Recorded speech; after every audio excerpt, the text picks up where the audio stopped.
Well, for months I've sat back while complaint after complaint has been filed by persons and individuals and organizations which have mischaracterized and misstated my position.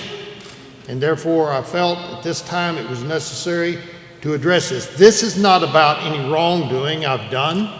This is not about ethics. This is about marriage. And it's about my legal judgments which I've issued in administrative orders, which is in my capacity as Chief Justice to issue. This is about legalism. It's about what the law is.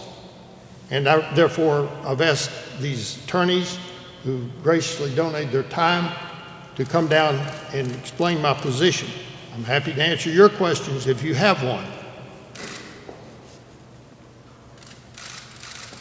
I guess I'll continue off of what Pat Saber said earlier. Do you feel like you've been targeted by special interest organizations? Well, if you'll go to the website that's going to be given to you, Ambrosia Starling, a transvestite, and her followers who assembled on the courthouse steps on January 12th, I believe it was, of 2016, and they performed a mock wedding, which is in violation of the orders of the Alabama Supreme Court contained in their certificate of judgment, and no action was taken against them.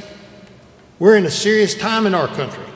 We're at a time when people who just a few years ago would have been ascribed a mental illness, a mental disorder.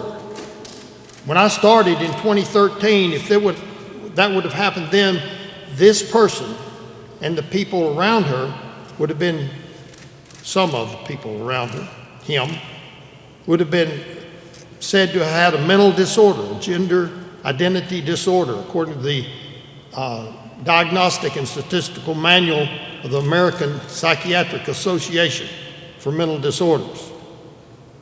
Today, that person is violating and has violated a court order and is now bringing complaints against the Chief Justice. That's why I say this is about judicial independence, about the power of a justice to speak about the law.